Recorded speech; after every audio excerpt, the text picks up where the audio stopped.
नमस्कार, मैं हूं आपके साथ में मानसा मलिक। रिया चक्रवर्ती के पास ईडी के कई सवालों के जवाब नहीं हैं। रिया के पास आय से जुड़ी कई जानकारियों का जवाब नहीं है। 18 लाख की आय, लेकिन रिया ने 34 लाख का निवेश किया। शेयरों में भी रिया का 42 लाख का निवेश। 2018-19 में रिया ने फ्लैट के लिए 25 लाख रुपए दिए। तो जो आय है वो कम है, लेकिन जो इन्वेस्टमेंट्स हैं वो कहीं ज्यादा हैं। ये आप देख रहे हैं किस तरह से ये मिसमैच दिखाई दे रहा है। इसमें रिया का 42 लाख का निवेश शेयरों में और साथ ही साथ 25 लाख रुपए में एक फ्लैट भी खरीदा 2018-19 में। शेयरों में भी निवेश किया हुआ है 34 लाख का, लेकिन जो आय है वो 18 लाख की है।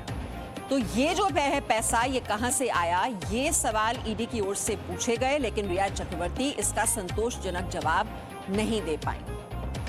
तो ईडी ने लगातार कई घंटे ये पूछताछ की। ये 2 बार पूछताछ हो चुकी है रिया चक्रवर्ती से। और ये जो फाइनेंशियल ट्रांजैक्शंस को लेकर जो सुशांत सिंह राजपूत के पिता ने मामला दर्ज किया था, ईडी इसमें पूछताछ लगातार कर रही है रिया चक्रवर्ती और उनके परिवार से। और इस पर और जानकारी लेने के लिए हम सीधे रुख करेंगे। हमारे सहयोगी अंकुर त्यागी इस वक्त हमारे साथ जुड़े हुए हैं। अंकुर, ये निवेश जो है वो कहीं ज्यादा है, जो एसेट्स हैं वो कहीं ज्यादा हैं, लेकिन जो आय है वो कम है। और रिया चक्रवर्ती से जो पूछताछ की है ईडी ने, उसके संतोषजनक जवाब वो नहीं दे पाई।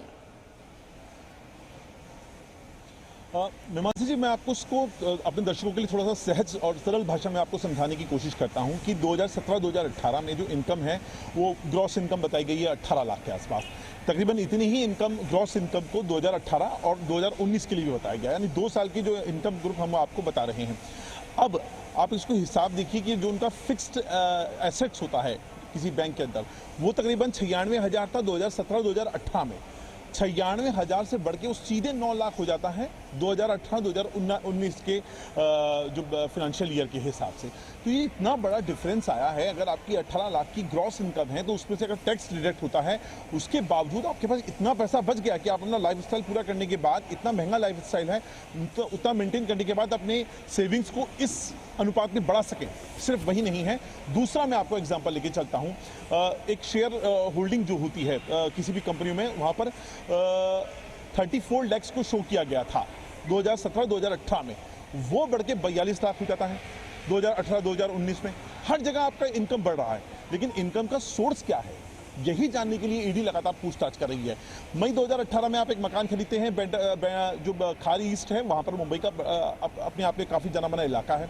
वहां पर आप 25 लाख रुपए कैश देते हैं, फिक्स जो स्टार्टिंग का जो अमाउंट होता है, जो देना होता है आपको। अब वो इनकम का सोर्स क्या है, सबसे बड़ी बात यहां पर ये आती है, क्योंकि आपकी जो इनकम शो हो रही है आपके अकाउंट्स के हिसाब से, उसमें तो कम से कम आप इतना ज़्यादा अपना लाइफस्टाइल भी मेंटेन कर रहे हैं, आप इतना महंगा आपका जो जीवन चल रहा है वो भी आप मेंटेन कर रहे हैं, और साथ में आप इन्वेस्ट भी कर रहे हैं, आप प्रॉपर्टी भी खरीद रहे हैं, आप चल अचल संपत्तियाँ भी खरीद रहे हैं।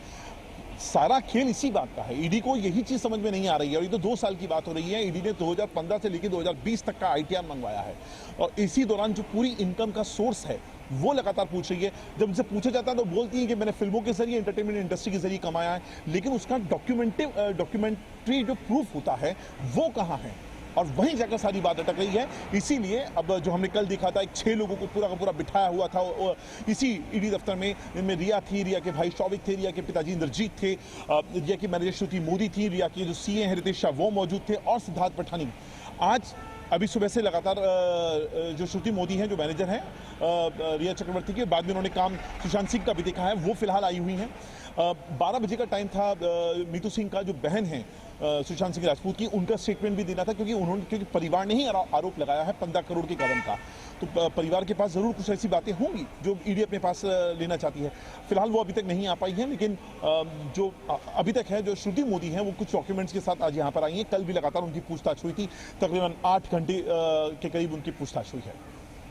जी, तो अंकुर, ये जो बिजनेस मैनेजर से जो पूछताछ की है, और आप बता रहे हैं जो रिया चक्रवर्ती का जो इनकम का अगर हम हिसाब लगाएं तो ये जो बताया गया है 2018-19 में और 17-18 में, आपने जैसे कि बताया कि वो 18 लाख बताई गई। अब 96,000 से जो टोटल फिक्स एसेट्स हैं वो बढ़कर 2019 में 9 लाख कैसे हो जाते हैं, और जो 25 लाख का जो फ्लैट है वो अलग है, फिर जो इन्वेस्टमेंट शेयर्स में की हुई है वो अलग है। तो ये जो इनकंसिस्टेंसीज हैं, इस पर क्या जवाब दिया गया है बिजनेस मैनेजर और उनके सीए की ओर से? देखिए, सवाल यही आ रहा है, लगातार वो लोग ये बता रहे हैं कि हमने इस फिल्म से कमाए, हमने इतने जाके जो प्रोग्राम्स करे, जो प्राइवेट प्रोग्राम्स होते हैं, लेकिन उनका डॉक्यूमेंट्री प्रूफ कहाँ है? क्योंकि रिया तो कहती हैं कि मैं तो पैसा कमाती थी, मुझे इतना ज़्यादा नॉलेज है नहीं, मेरी जो मैनेजर हैं और मेरे जो सीए वो सब कुछ देखा करते थे। लेकिन ये जो सवाल आप पूछ रही हैं, यही सवाल ईडी का भी है, लेकिन इसका जवाब न तो रिया के पास है, न रिया की मैनेजर के पास है और न रिया के सीए के पास है। वो बातें घुल मोल करके बात हो रही हैं, साफ गोई से कोई जवाब नहीं सामने आ रहा है और इसीलिए बार बार उनसे पूछताछ हो रही है। हमने देखा 8-8, 9-9 घंटे लगातार पूछताछ हो रही है। आज भी श्रुति मोदी को बुलाया गया है, आज रिया को नहीं बुलाया गया है। बेसिकली जानना चाहती है ईडी कि आप डॉक्यूमेंट्री प्रूफ दीजिए अगर आपका इतना इन्वेस्टमेंट है और उसके लिए आपकी इनकम सोर्स इतना था तो, लेकिन आपके पास इनकम आई कहां से अगर ये इनकम का सोर्स जनरेट नहीं होता है तो? जी, और अंकुर, साथ ही साथ जानकारी ये भी मिल रही है कि जो रिया चक्रवर्ती के जो फिक्स डिपॉजिट्स हैं आईसीआईसीआई बैंक और एचडीएफसी बैंक में, उनको भी खंगाल रही है ईडी की टीम।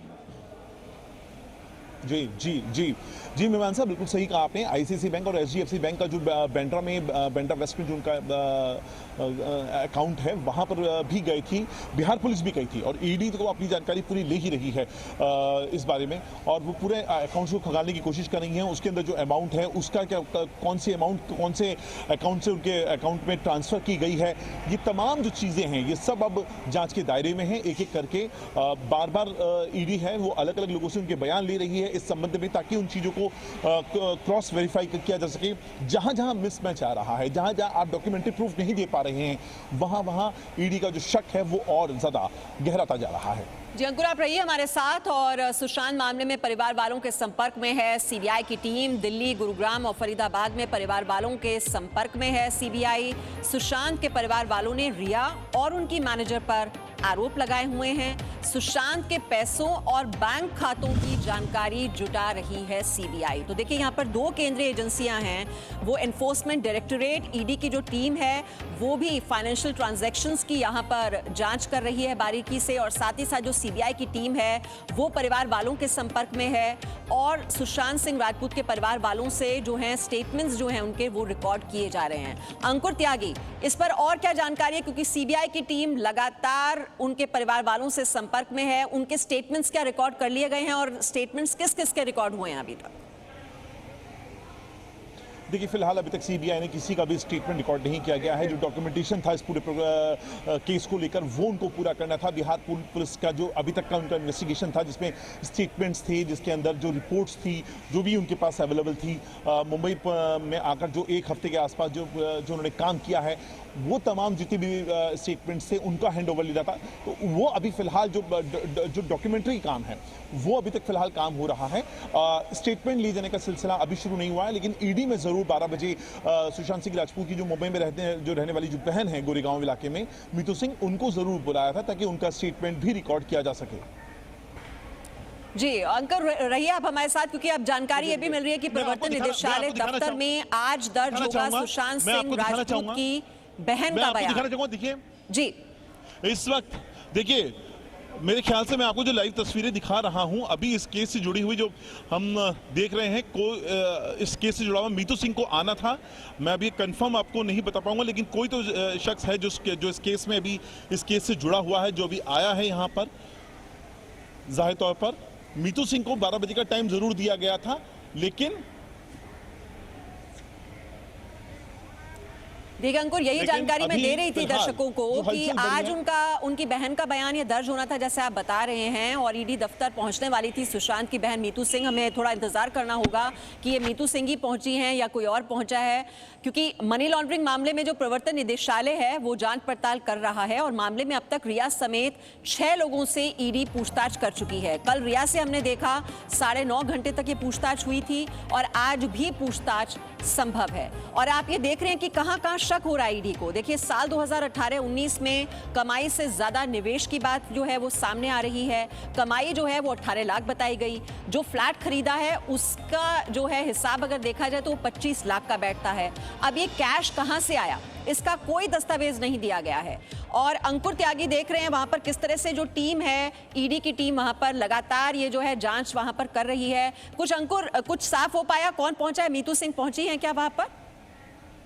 जी बिल्कुल बिल्कुल बिल्कुल जी मीमांसा, मैं बिल्कुल वही बात कर रहा था। 12 बजे का वक्त दिया गया था मीतू सिंह को आने के लिए। अभी 1 बज रहे हैं। मीतू सिंह ही थी जिनके बारे में आप और हम थोड़ी देर पहले जिक्र कर रहे थे। इस केस में अभी जो 2 एजेंसीज आई हैं सामने, सीबीआई और ईडी, तो पहली बार इस तरह का सेंट्रल एजेंसी के सामने सुशांत सिंह परिवार जी। के किसी सदस्य का अभी स्टेटमेंट रिकॉर्ड होने जा रहा है। अभी थोड़ी देर पहले ही मीतू सिंह ईडी दफ्तर के अंदर गई हैं। चलिए, बहुत बहुत शुक्रिया इस अपडेट के लिए अंकुर आपका।